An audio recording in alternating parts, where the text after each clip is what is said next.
ভালো করে বুঝুন, জলসা হ্যান্ডেল। এই হ্যান্ডবিলের ভিতরে কবে জলসা, কে প্রধান বক্তা, কে কি হাবি যাবি, এগুলো আমি হ্যান্ডবিলটা খুলবো তবে তো জানতে পারবো। পারবো না পারবো না? পারবো। শয়তান দেখছে এর বিধানের দায়িত্ব তো আল্লাহ, এই বিধান পরিবর্তন করা যাবে না। তাহলে মথুরাপুরের মানুষ যাতে কোরআন না পড়ে সেই ব্যবস্থা করতে হবে। আরে পড়বে তবে তো ভালো মতো বুঝতে পারবে। হ্যাঁ জি, ওই জন্য পৃথিবীতে সব থেকে বেশি শয়তান লাগে তাদের পিছনে যারা কোরআন তেলাওয়াত নিয়ে ব্যস্ত থাকে। এবার একটা জ্বলন্ত প্রমাণ আপনাদেরকে দিই, আমি তো বাস্তববাদী লোক। আচ্ছা বলুন তো, মাদ্রাসার ছেলেরা বদমাশ হয় না স্কুলের ছেলেরা বদমাশ হয়? সত্যিটা বলুন, বলুন। মাদ্রাসার কারা কারা মাদ্রাসার বলছেন হাত তুলুন তো, তুলুন। সবাই মাদ্রাসারই জানে, কিন্তু ভয় তুলছে না। আবার মাদ্রাসা যারা অর্ধেক পড়ে ছেড়ে দিয়েছে, ওরে বাবু তো আরো খাতারনাক। মানে শয়তান ও রাস্তায় হাঁটে না, ও যে রাস্তায় যায়, ওর বদমাশের কোয়ালিটি আলাদা। কি বলছি বুঝতে পারছেন না? এর সব যুক্তি আছে, সব কারণ আছে। তাহলে স্কুলের ছেলেদের শয়তান রাগ করে না কেন বলুন তো? ওই যে আপনার ছেলে স্কুলে গিয়েই জনগণ মন অধিনায়ক জয় হে ভারত ভাগ্য বিধাতা, শয়তান ভাবছে তো সারা আমার দলই আছে, আমার দলই। কি বলছি বুঝতে পারছেন? তো আমার দলের লোক। আর স্কুল থেকে বাড়ি আসার সময় একদম পেচ্ছাপ লেগেছে, চ্যান খুলে মেশিন বার করে মুতে দিল, পানি টানি দেওয়ার কোনো ব্যাপার নেই। শয়তান দেখছে এর পিছনে লেগে লাভ নেই, তো আমার দলই নিল। বরঞ্চ স্কুলে পড়ছে পড়ুক, ও দাঁড়িয়ে মুতে, তারপরে ও সিনেমা দেখে, ও বিড়ি টানে। কলেজ বিড়ি পাওয়া যায় এখন ছোট ছোট সাইজে, ওর ব্যাগের ভিতরে থাকে। নানা বদমাইশি যুক্ত। শয়তান দেখছে তাহলে ওর পিছনে পড়ে আমার কোনো লাভ নেই, ফালতু তো আমার দলই আছে।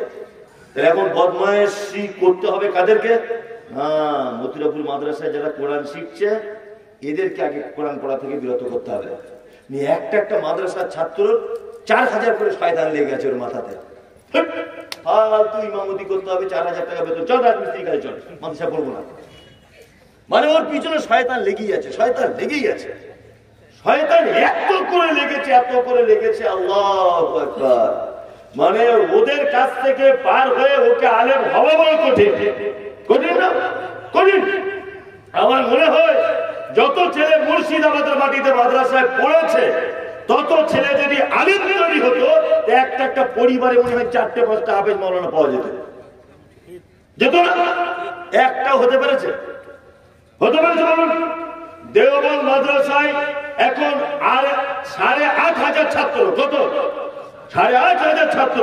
আচ্ছা বলুন, প্রতি বছরে যদি 8500 ছাত্র যদি হাফেজ মাওলানা হয়, তাহলে সারা ভারতবর্ষের এমনি লোককে দেখতে পাওয়া যাবে? যাবে বলুন? যাবে না? তার মানে 8500 খোঁজ নিয়ে দেখা যাবে বছর শেষে 500 ছেলে আলেম হচ্ছে, বাকি সব বেকার। তার মানে কি?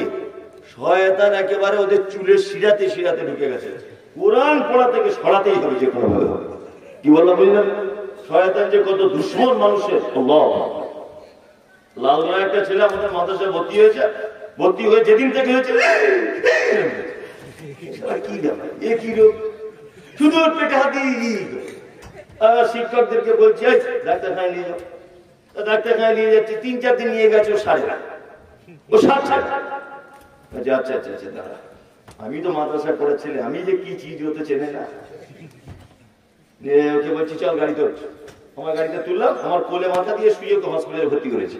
আর আল্লাহর কি নীলাখেলা, ওকে যে চিকিৎসা করছে মেয়েটা মুসলিম, বহরমপুরে বাড়ি। ওর নেমগুলো থেকে বুঝতে পেরেছি মুসলিম ডাক্তার মহিলা।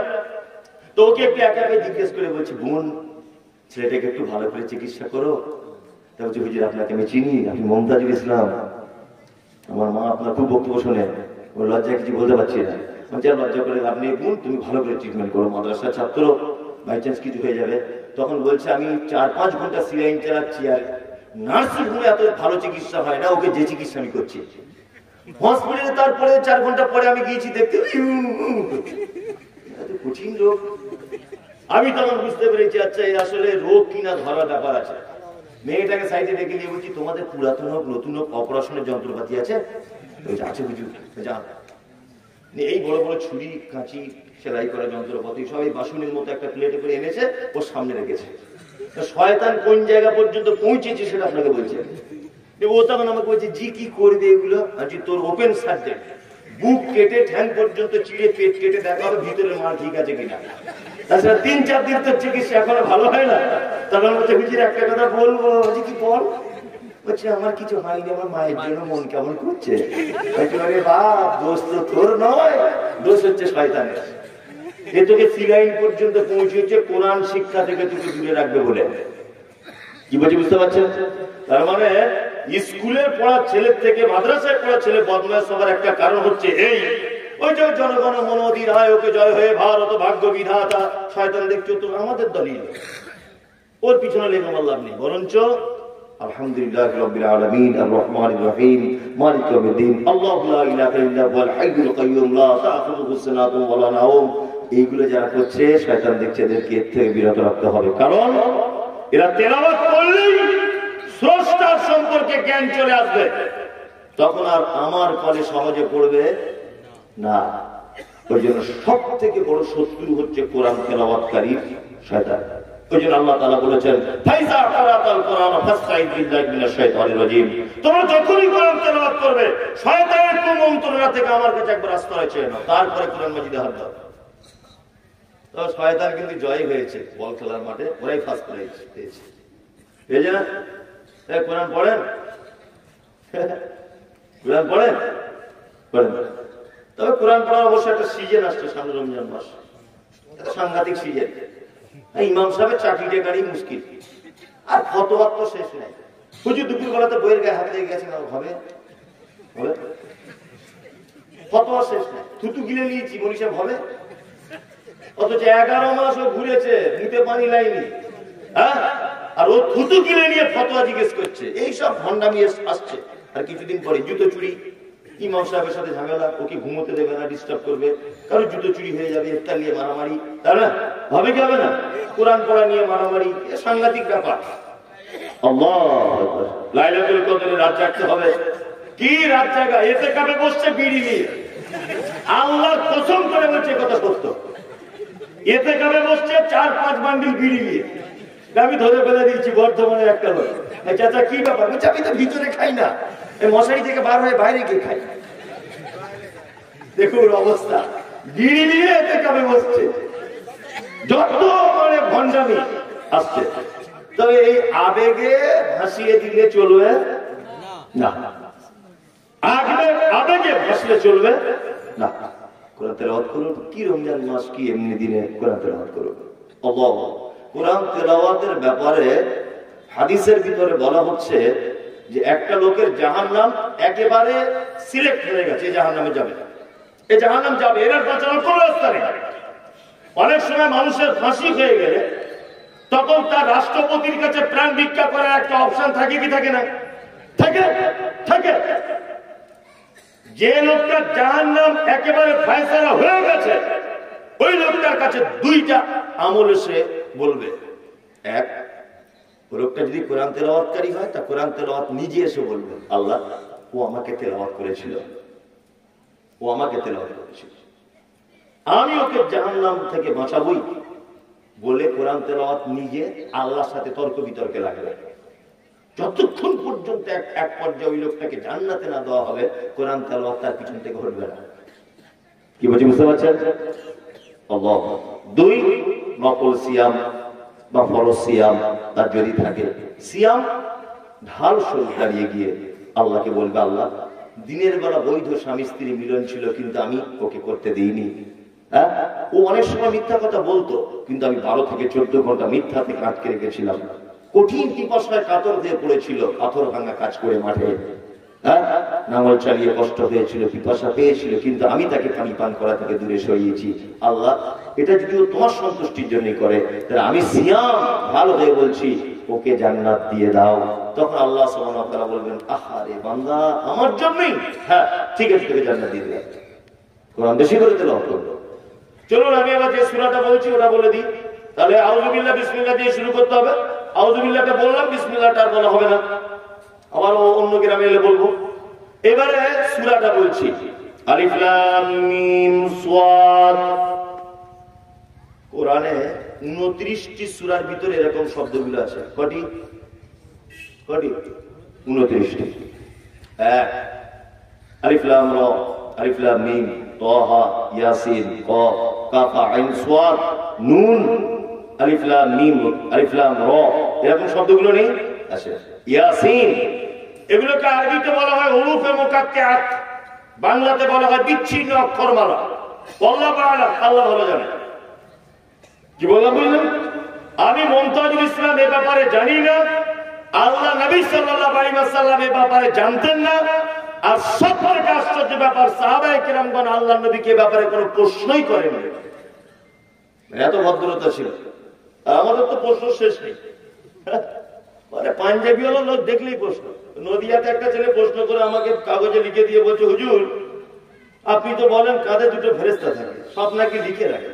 তা আমার জানতে ইচ্ছা করছে তাদের খাতাগুলো কোথায় থাকে।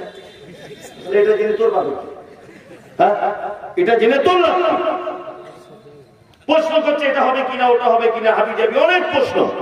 একটা লোককে আমি আজ পর্যন্ত বক্তব্য জগতে 15 বছরের কাছাকাছি বক্তব্য রাখছি, আমি 15 বছরের কাছাকাছি। এই 15, 12, 14, 15 বছরের ভিতরে একটা লোককে দেখতে পেলাম না যে লোকটা আমি জলসা করতে এসেছি আমাকে এসে বলছে মমতাজুল বেটা বা মমতাজুল ভাই বা মমতাজুল চাচা বা মমতাজুল বন্ধু। আর তাহিয়াতটা আমার একবার হচ্ছে কি দেখো তো। আমি 2 রাকাত নামাজ পড়ছি, এই নামাজটা আল্লাহর নবীর পদ্ধতিতে হচ্ছে কি দেখো তো বেটা একটু। আল্লাহুম্মা বারিক বাণীটা আমি বলছি, দেখো তো বাপ আমার হচ্ছে কিনা। না, নিজে কি করে সংশোধন হব এই উদ্দেশ্যে নিয়ে যে একজন আলেমকে জিজ্ঞাসা করবে, এই সব কিছু নয়। ফেরেশতাদের খাতা কোথায় থাকে এটা জেনে তোমার বাপের কি বদমাইশির জায়গা পাও না? তোমার মুখে দাড়ি নেই, তুমি এই প্রশ্ন কেন করছো না যে দাড়ি না রাখলে কি পাপ? তোমার বেটা গাঁটের নিচে কাপড় পরে, তুমি এই প্রশ্ন কেন করো না যে গাঁটের নিচে কাপড় পরা জায়েজ কি না যায়? তোমার বেটা চুল কেটেছে হানি সিং এর মতো, তুমি প্রশ্ন করছো না এই চুল কাটা কোন হাদিসে আছে? তোমার বদমাইশি এটাই। আলেম ওলামাদের দাড়ি টুপি ওলাদের কি করে অপমান করা যায়, মানে আগে থেকে জেনে এসে আবার চিরকুটি দিয়ে জানছে, মানে ও পারে কিনা দেখি। তোমার মতো গোলাম হাসান আমার টুপির তলাতে বসে আছে অনেক, তোমাকে আমি চিনি না, তুমি কোন উদ্দেশ্যে প্রশ্ন করো? সব ভাবনামি। নিজে কোনদিন ইমাম সাহেবকে গিয়ে বলে না মসজিদে যে আমি 2 রাকাত নামাজ পড়ছি, আল্লাহ নবীর মতো নামাজটা হচ্ছে কি দেখুন। এইসব ধারণা নেই। সাহাবায়ে কেরামগণ আল্লাহ নবী সাল্লাল্লাহু আলাইহি ওয়াসাল্লামকে জিজ্ঞেস করেন, আর এই ব্যাপারগুলোতে আমার কথা বলার রাইট নেই। আল্লাহ তাআলা তারপরে বলছেন, কিতাবুন উনজিলা ইলাইকা, কোরআন একটি কিতাব যা আপনার উপর অবতীর্ণ করা হয়েছে।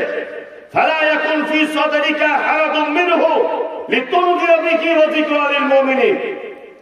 আর এই কোরআনের দাওয়াত দিতে গিয়ে যদি কোনো সমস্যার সম্মুখীন আপনি হন, তাহলে আপনার মনে যেন কোনো সংকীর্ণতা, ভয় ভীতি যেন কাজ না করে। তার মানে অত্র আয়াতে এটা বোঝা যাচ্ছে কোরআনের কথা দাওয়াত দিতে গেলেই ঝামেলা হবেই, বিতর্কে জড়িত হতে হবে, প্রশ্নের সম্মুখীন হতে হবে, এবং তখন আপনাকে ধৈর্য ধারণ করতে হবে। কি বলছি বুঝতে পারছেন? ওই জন্য আমি অবাক হই, আল্লাহ মুহাম্মদ সাল্লাল্লাহু আলাইহি ওয়াসাল্লাম বলেছেন আপনি কোরআন দিয়ে দাওয়াত দিন, আর দাওয়াত দিতে গিয়ে যদি কোনো সমস্যা হয় তাহলে আপনি ধৈর্য ধারণ করুন। আপনার মনে যেন কোনো ভয় যেন কাজ না করে, কোন সংকীর্ণতা যেন কাজ না করে। আমি অবাক হই একটা জিনিস, বর্তমান বাজারে তবলিগ জমাতের অনেক পদ্ধতি আছে, তবলিগের নেই আছে না? আছে। আমার মনে হয় মাটির মানুষ যদি দেখতে চান তাহলে তবলিগ জমাতদের দিকে দেখা যাবে। মাটির মানুষ, আপনি গাল দিলেও হাসে, আমি নিজে দেখেছি। আপনি গাল দেবেন না, একদম হাসছে, হাসছে না? হাসছে। এত ভালো লোক, এত ভালো লোক, ওরা কাউকে গালও দেয় না। কত মসজিদে খবর পাওয়া যায় হাঁড়ি হোন্ডা নিয়ে ঢুকেছে, ছুঁড়ে ফেলে দিয়েছে, তবু বলছে ভাই নামাজ পড়ুন, ভাই নামাজ পড়ুন, ভাই নামাজ পড়ুন। এরকম করতে নেই মানুষের সাথে, এত ভদ্র ব্যবহার। কি বলছি বুঝতে পারছেন? আল্লাহু আকবার। আমি এতদিন ব্যাপারটা বুঝতে পারিনি যে এরা এত ভালো কেন, এরা এত দামি কেন, এদের রাগ নেই কেন, এটা আমি বুঝতে পারিনি। এখন বুঝতে পারছি এ তো মহাবিপদ, এ তো মহাবিপদ। বক্তা বক্তব্য দিতে এসেছে, চোর বলছে ভালো বক্তা, সুদখোর বলছে সাংঘাতিক বক্তা, ব্যভিচার লিপ্ত বলছে সাংঘাতিক মাল, আগের বছর আবার দাওয়াত করতে হবে। জমি ফাঁকি দেওয়ার লোক বলছে সাংঘাতিক বক্তা, সভাপতি বলছে সাংঘাতিক বক্তা, গুন্ডা বলছে সাংঘাতিক বক্তা, মদ পান করে সে বলছে সাংঘাতিক বক্তা। ও সাংঘাতিক বক্তা হলো কি করে? এই ও সাংঘাতিক বক্তা হয় কি করে? তার মানে বক্তাই না, হচ্ছে গোল আলু, সব তরকারিতে থাকে। কি বলছি বুঝতে পারছেন না? ও কি সব তরকারিতে থাকে। বক্তব্য এমন দিতে হবে বেনামাজি একদম পালাবে এখান থেকে দূরে ছড়ে, বুঝি পাবে, ধারে পাশে থাকা যাবে না।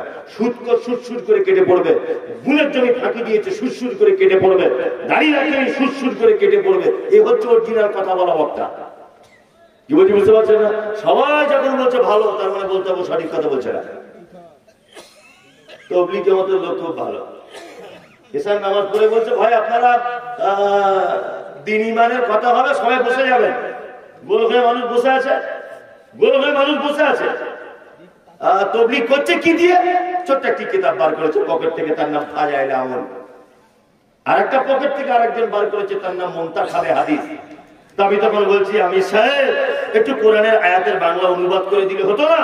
তখন বলছে দিল্লি থেকে অনুমোদন নিতে হবে, দিল্লি থেকে পারমিশন ছাড়া আমরা কোরআন তেলাওয়াত করতে পারবো না, ফাজাইল আমল দিয়েই চলবে। তখন আমি বুঝতে পেরেছি ওই জন্য পৃথিবীর কেউ তোমাদের বিরোধিতা করে না।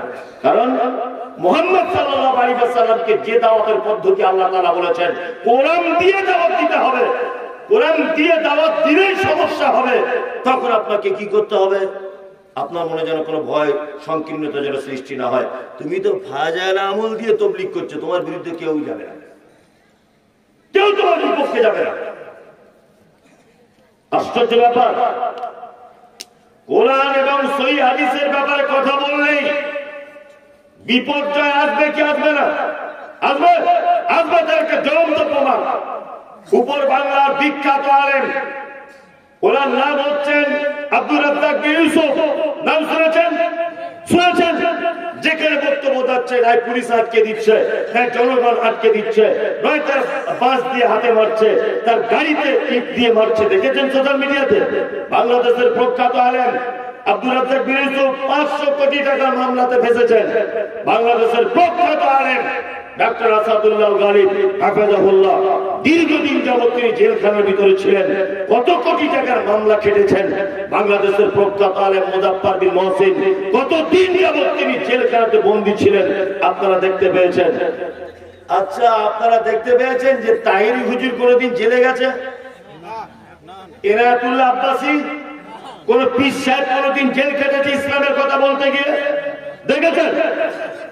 কেউ বুঝবেন না, কারণ ও যে সত্যি কথা বলে না, ও যে এখন হাদিস কোরআনের কথা বলে না। আর আব্দুর রাজ্জাক বিন ইউসুফ ও যে হাদিস কোরআনের কথা বলে।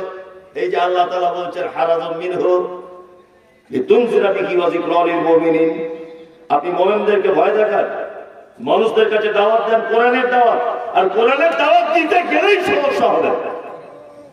কি বুঝতে পারছেন? সারা বাংলা জুড়ে যত পীর সাহেব আছে এদের কোনো শত্রু নেই, একটাও শত্রু নেই এদের। কি বলছি বুঝতে পারছেন? অথচ আব্দুল্লাহ সালাফি দীর্ঘদিন জেল খেটে তবে বাড়ি এসেছে। কি বলছি বুঝতে পারছেন?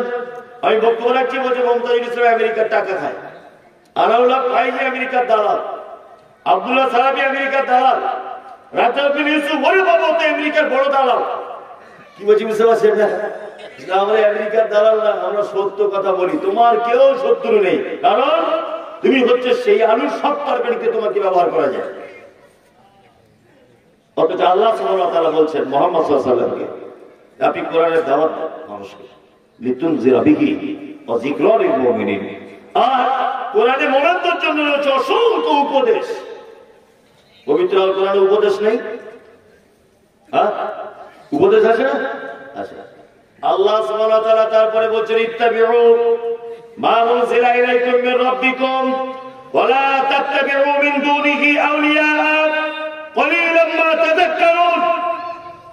আনুগত্য করো মা উনজিলা ইলাইকুম মির রাব্বিকুম, রবের পক্ষ থেকে যেটা অবতীর্ণ হয়েছে তোমরা তার আনুগত্য করো।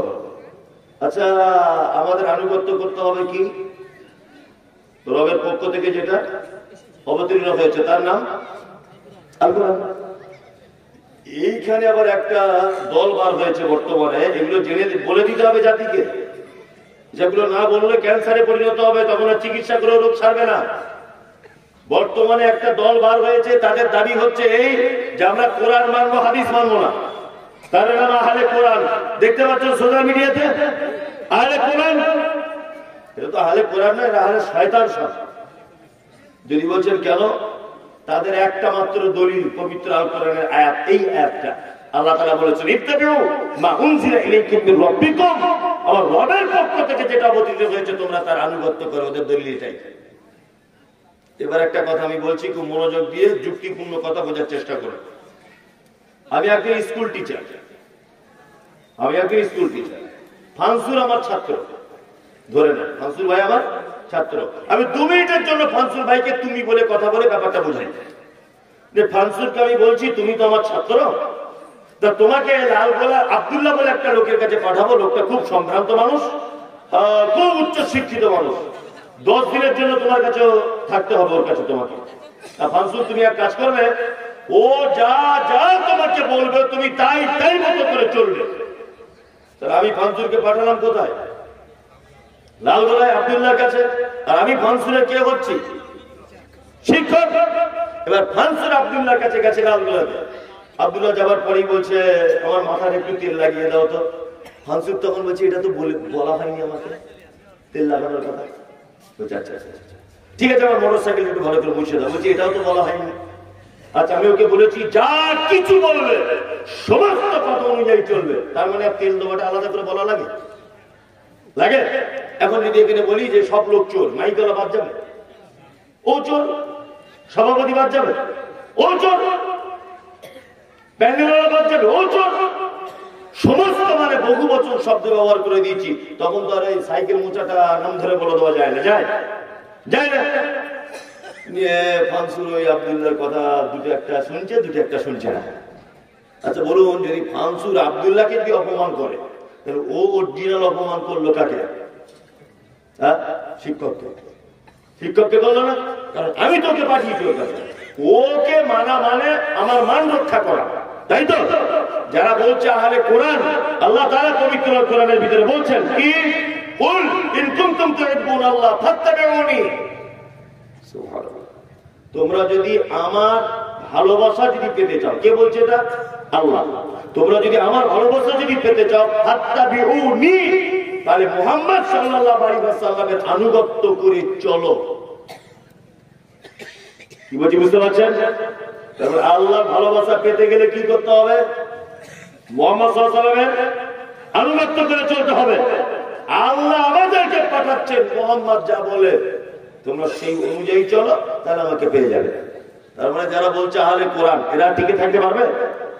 পারবে না। আল্লাহু আকবার। এবারে আর একটা কথা বলি, কিছু মানুষ আছে তাদের দাবি হচ্ছে এই আমরা কোরআন হাদিস মানবো, তার সাথে সাথে কিছু পীর ফকিরদেরকেও মানতে হবে। এদের একেবারে অপমান করা যাবে না। তাদের দাবি আছে না নেই? আর মানছেও তাই, মানছে না? মানছে। একদমই নয়। আল্লাহ তাআলা বলেছেন আলা তাত্তাবিউ মিন দুনিহি আউলিয়া, তোমরা আনুগত্য করো না ওলির বহুবচন আউলিয়া। আউলিয়াদের আনুগত্য করতে যেও না।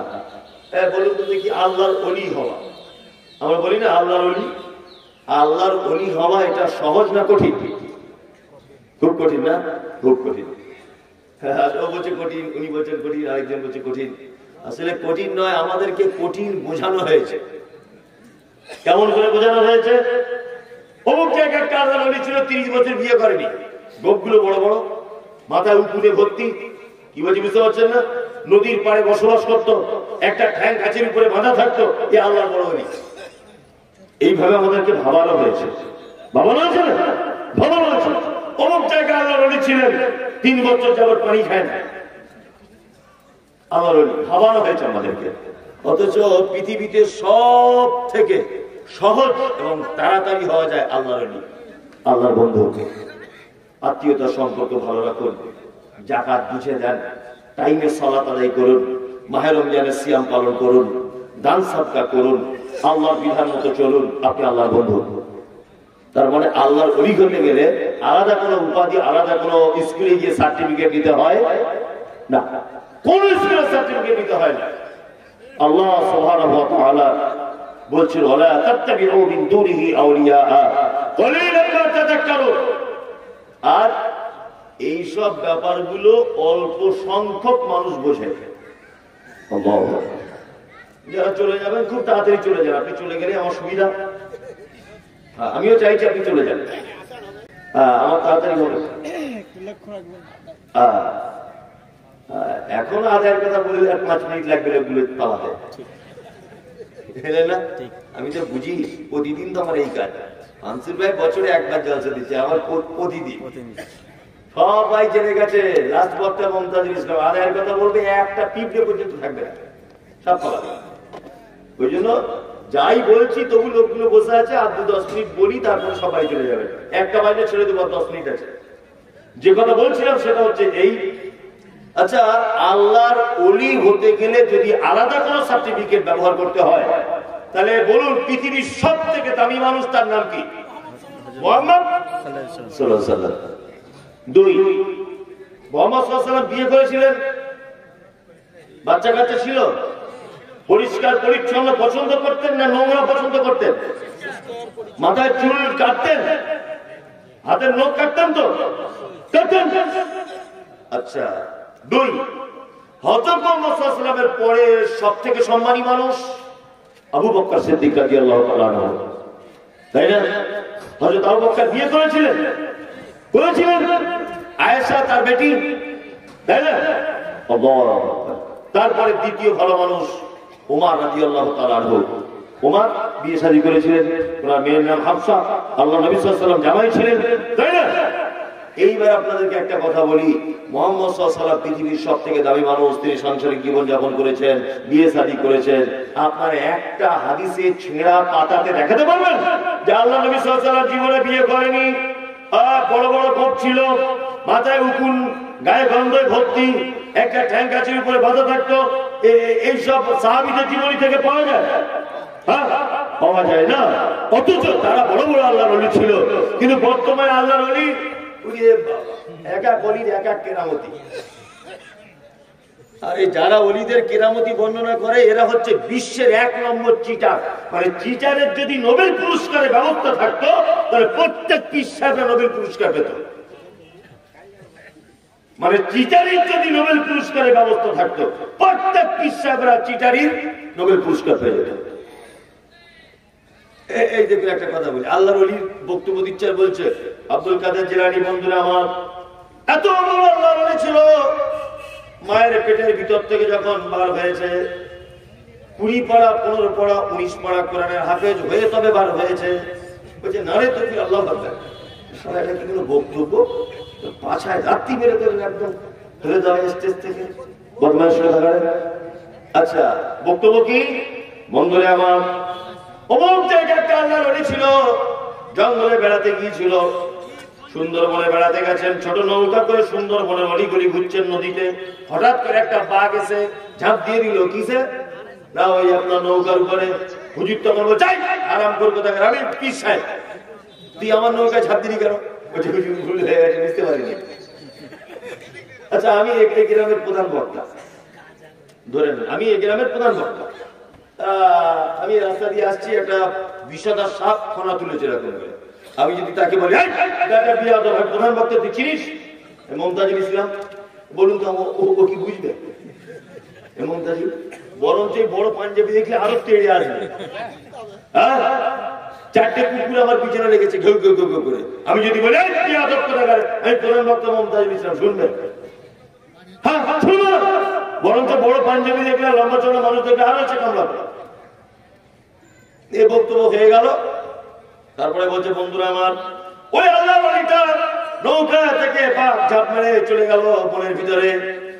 আবার একটু আগে এলো নৌকা নিয়ে, বাঘকে দেখতে পাচ্ছে নদীর মাঝখানে, হাত জোর করে বলছে হুজুর আপনাকে চিনতে পারিনি, আপনার নৌকা ঝাঁপ দিয়েছিলাম, দয়া করে ক্ষমা করে দেন। বাঘ নদীর মাঝখানে হাত জোর করে দাঁড়াতে পারে? এইসব বক্তব্য শুনে চলছে কি চলছে না? আল্লাহর ওলিদের ঘটনা, আল্লাহ সব গাঁজাখুরি কথা, সব গাঁজাখুরি কথা। মানে আল্লাহর ওলি হতে গেলে আমাদের একটা টেন্ডেন্সি এটা, যে তার ব্যাপারে একটা অলৌকিক ঘটনা কিছু বলতে হবে। কি বলো বুঝলেন? আর একটা চালাকি আপনাদের ধরিয়ে দিই, শিক্ষিত মানুষ 2025 সালে বুঝতে সুবিধা হবে। যত আল্লাহর ওলিদের এই ঘটনাগুলো বলা হয়, ঠিক ফুরফুরাতে যত পীর আছে, ওই আপনার ওই কলকাতায় যত পীর আছে, আজমিরে যত পীর আছে, বাংলাদেশে যত পীর আছে, তোমরা এই বর্তমানে জীবিত পীর একটা কেরামতি দেখাও, একটা কেরামতি দেখাও তুমি, তাহলে বলবো বাপের বেটা। ওই চমুক পীর সাহেব ছিল, ওই আপনার আনা বলে একটা সাগর ছিল, ওই সাগরের পানি এক বোতলের ভিতরে ঢুকিয়ে দিয়েছে, পাবলিক সেরা নারী দিচ্ছে, যে বক্তব্য দিচ্ছে এ পীর সাহেব, আমি বলছি ও না এক সাগর পানি বোতলে ঢুকিয়েছে, তো তুমি এক বালতি বোতলে ঢোকাও দেখি তোমার বাপের কত ক্ষমতা। সোশ্যাল মিডিয়ার যুগ, ভাইরাল হয়ে যাক, সব চিটা, সব মরা মানুষের নামে কেচ্চা কাহিনী, একটা জ্যান্ত পীরের নামে কোনো কাহিনী নেই, জানে ধরে ফেলবে, কি জানে ধরে ফেলবে। আল্লাহ, সাহাবীদের জীবনে অলৌকিক ঘটনা আছে না নেই? সাহাবীদের জীবনে অলৌকিক ঘটনা আছে না নেই? আছে। আচ্ছা, আমি যদি একটা মজার অলৌকিক ঘটনা আপনাদেরকে বলি, তারা আল্লাহ ওলি ছিল কিনা আপনারা বিবেচনা করবেন। ছোট্ট 1 মিনিটে বলি। হযরত আবু হুরায়রার নাম শুনেছেন? সব থেকে বেশি হাদিস বর্ণনা করেছে কে? আবু হুরায়রা। সব থেকে কম সময় আল্লাহর নবীর সঙ্গে পেয়েছেন কে? আবু হুরায়রা। মাত্র 3 বছর আল্লাহ নবীর সাথে ছিলেন। কত বছর? 3 বছর। এই 3 বছর আল্লাহ নবী সাল্লাল্লাহু আলাইহি ওয়াসাল্লামের সাথে থাকার পরেও সব থেকে বেশি হাদিস তিনি বর্ণনা করেছেন। কি বললাম বুঝলেন? এই দেখুন, হযরত আবু বকর নতুন ইসলাম গ্রহণ করেছেন, আসহাবে সুফফাতে তিনি থাকতেন। আসহাবে সুফফা, আসহাবে সুফফার পদ্ধতি কি? খাওয়া দাওয়া না, কোন লোক যখন হাদিয়াটা দিয়ে যেত, আসহাবে সুফফার মানুষরা খেত। হযরত আবু হুরায়রা বলছেন 2 দিন 3 দিন হয়ে গেল কোনো হাদিয়া আসেনি, খাবার আসেনি, এত।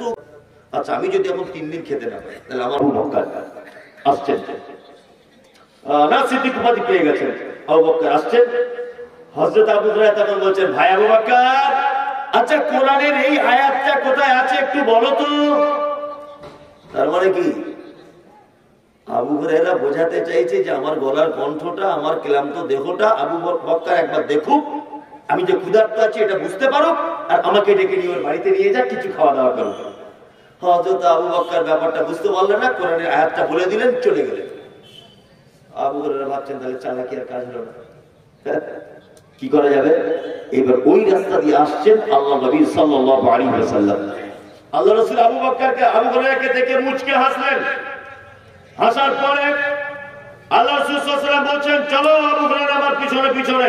আবু হুরায়রা বলছেন, আমি আল্লাহর নবীর পিছনে, আল্লাহর নবীর সামনে। বাড়ি পর্যন্ত পৌঁছে গেলেন আল্লাহ রাসূল, আমাকে বাড়িতে ঢোকার পারমিশন দিলেন। আল্লাহ রাসূল গলার কণ্ঠস্বরটা উচ্চ করে দিয়ে বললেন, আবু হুরায়রা। আরে আশ্চর্য ব্যাপার, তো বরকতের খানা বাড়িতে চলে এসেছে। আবু হুরায়রা বলছে, আল্লাহ রাসূল কি?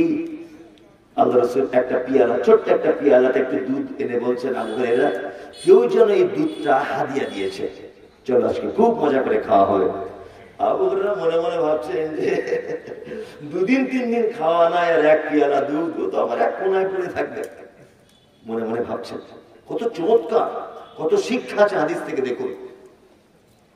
আল্লাহ রাসূল এবার বলছেন, আবু হুরায়রা, আসহাবে সুফফাতে যতজন সাহাবী সবাইকে ডেকে আনো। আবু হুরায়রা তো টেনশন শুরু হয়ে গেল। কতজন নির্দিষ্ট ভাবে হাদিস থেকে কিছু জানা যায় না যে কতজন সাহাবী, তবে কেউ কেউ মন্তব্য করেছেন 40 বা 40-এর মতো, 40-এর কম বা 40-এর মতো সাহাবী আসহাবে সুফফাতে ছিলেন। আবু হুরায়রা নবী যে আদেশ করেছেন অমান্য করার জায়গা নেই, জায়গা আছে নেই। আবু হুরায়রা চলে গেলেন, 40 জন সাহাবীকে ডেকে আনলেন আল্লাহ রাসূলের দরবারে। আল্লাহ রাসূলের সাহাবী আবু হুরায়রা ভাবছেন হয়তো আল্লাহর নবী আমাকে বলবেন যে তুমি প্রথমে পান করো আবু হুরায়রা, তারপরে ওদেরকে দাও। এই কথা আল্লাহ রাসূল বললেন না। আল্লাহ রাসূল বলছেন, পিয়ালাটা হাতে দিয়ে আবু হুরায়রা, যে এক ধাপ থেকে ওদেরকে পান করাও। আবু হুরায়রা তো মনে হলো খারাপ, কিন্তু আরো মুশকিল, তাহলে মনে আমি আর দুধ পাবো না, আমি মনে হয় দুধ পেলাম না। হযরত আবু হুরায়রা বলছেন, আমি 1 জন 2 জন 3 জন করে দুধ পান করাতে লাগলাম। অবশেষে আল্লাহ রাসূল আমাকে বলছেন, আবু হুরায়রা তুমি দুধ পান করো। হযরত আবু হুরায়রা বলছেন, আমি দুধ পান করলাম। আল্লাহ রাসূল বলছেন আবার পান করো, আবার করো। আবু হুরায়রা বলছেন আমি আবার দ্বিতীয়বার করলাম। তারপর আল্লাহ রাসূল তৃতীয়বার বলছেন আবু হুরায়রা আবার পান করো। আবু হুরায়রা বলছেন আল্লাযী নাফসি বিয়াদি, আল্লাহর কসম যার হাতে আমার প্রাণ রয়েছে, আল্লাহ রাসূল আমার পেটে আর রাই ঢোকার জায়গা নেই, সরিষার দানা পরিমাণ আমার পেটে আর কোনো জায়গা নেই। আল্লাহ রাসূল বলছেন আবু হুরায়রা তুই ভয় করছিলে, ভয় করছিলে যে আল্লাহ রাসূল ভয় থাকতে হবেই। তখন আল্লাহ রাসূল বলছেন আবু হুরায়রা পিয়ালার দিকে তাকাও। আবু হুরায়রা বলছেন পিয়ালার দিকে তাকালাম, যেমনকার দুধ তেমনই রয়েছে। সুবহানাল্লাহ। বলছি যদি আল্লাহর ওলিদের যদি অলৌকিক ঘটনা যদি শুনতে হয় আমরা সেই হাদিস থেকে শুনবো। কি বলছি বুঝতে পারছেন না? আচ্ছা আর একটা বলতে খুব ইচ্ছা করছে, বলি বুঝলেন, না বললে মনে হচ্ছে আমার গাড়িতে ঘুম আসবে না, এটা আমার বলতেই হবে। আল্লাহর ওলিদের একটা মারাত্মক আশ্চর্য ঘটনা আপনাকে বলি। আচ্ছা বলুন তো বদর যুদ্ধ হয়েছিল কত হিজরিতে? কথা বলুন। 2 হিজরিতে। কত? 2 হিজরিতে। উহুদে জানা নেই, তার পরের বছর 3 হিজরিতে। মানে বদরে মুসলিমরা জয়লাভ করেছে, ভালো করে বুঝবেন। মুসলিমরা যখন জয়লাভ করেছে বদরে, তখন কুরাইশ নেতা আবু সুফিয়ানের মাথায় কাজ করছে না, ওদেরকে মারতেই হবে যেমন করে। তারপরের বছর আবার যুদ্ধ ঘোষণা হলো কোথায়? উহুদে। উহুদে আল্লাহ নবী সাল্লাল্লাহু আলাইহি সাল্লামের একটি কথা ইখতিলাফ হওয়ার কারণে গোটা উহুদের যুদ্ধে সেদিন আর মুসলিমরা জয়লাভ করতে পারেনি। তার পরের বছরের যুদ্ধ হয়েছিল কোন যুদ্ধে জানা আছে কারণ? খন্দক।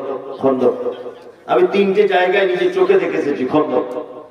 খন্দকের যুদ্ধের সময় মুসলিম সৈন্য কম ছিল, কারণ উহুদে 70 জন শহীদ হয়েছে আল্লাহ নবী সাল্লাল্লাহু আলাইহি ওয়াসাল্লামের সাহাবী, 70 জন তীরন্দাজ শহীদ হয়েছে, 70 জন যুদ্ধের বীর বিক্রমের মতো যারা যুদ্ধ করতে পারে তারা শহীদ হয়েছে উহুদে। আল্লাহ নবী সাল্লাল্লাহু আলাইহি ওয়াসাল্লাম মনের দিক দিয়ে খুব চিন্তিত যে খন্দকে তাহলে আমাদের শেষ হয়ে যাবে সব মুসলিমরা। একটা বাচ্চা ছেলে, নাম মনে রাখবেন, এই নামে আপনার ভাতিজা পোতাপতির নাম রাখবেন, ভালো নাম। একটা বাচ্চা ছেলে অল্প বয়সের 12-14 বছর আল্লাহ রসুলকে এসে বলছেন আল্লাহ রসুল আপনি টেনশন করছেন কেন? তা হচ্ছে খন্দকের যুদ্ধের ডাক হয়েছে, আবার তো সংখ্যায় আমরা কম, কি যে হবে। আল্লাহ রসুল মনের দিক দিয়ে চিন্তা করছেন। তখন ওই ছেলেটার নাম সালমান ফার্সি। কি নাম? সালমান ফার্সি। সালমান ফার্সি বলছেন আল্লাহ রসুল চিন্তা করার কোনো কারণ নেই তো, ওরা যেখানে ঘাঁটি নেবে আর আমরা যেখানে ঘাঁটি নেব। আল্লাহ রাসূল সাল্লাল্লাহু আলাইহি ওয়াসাল্লাম যুদ্ধের ক্ষেত্রে সবসময় রণকৌশল গ্রহণ করতেন। তার জ্বলন্ত প্রমাণ আমি দেখে এসেছি, জ্বলন্ত প্রমাণ। সূর্যের বিপরীত দিকে আল্লাহ রাসূল সাল্লাল্লাহু আলাইহি ওয়াসাল্লাম যুদ্ধের ঘাঁটি নিতেন। সুবহানাল্লাহ। সূর্য যেদিক থেকে উঠছে আল্লাহ রাসূল বিপরীত মুখে, পাহাড়ের বিপরীত মুখে ঘাঁটি গ্রহণ করতেন, কারণ সূর্যের তাপে যাতে তীর চালাতে বা কাউকে মারতে কাউকে আঘাত করতে যেন ডিস্টার্ব না হয়, ওই জন্য আল্লাহ রাসূল সাল্লাল্লাহু আলাইহি ওয়াসাল্লাম যত যুদ্ধতে ঘাঁটি নিয়েছেন সূর্যের বিপরীতে পাহাড়ের দিকে নিয়েছেন। আর যুদ্ধতে রণকৌশল বৈধ। সালমান ফার্সি আল্লাহ নবীকে বলছেন এক কাজ করা যাক আল্লাহ রাসূল। কি বলছে? কাজটি হচ্ছে এই যে ওরা যেখানে ঘাঁটি নিয়েছে আর আমরা যেখানে ঘাঁটি নেব এর মাঝখানে যদি একটা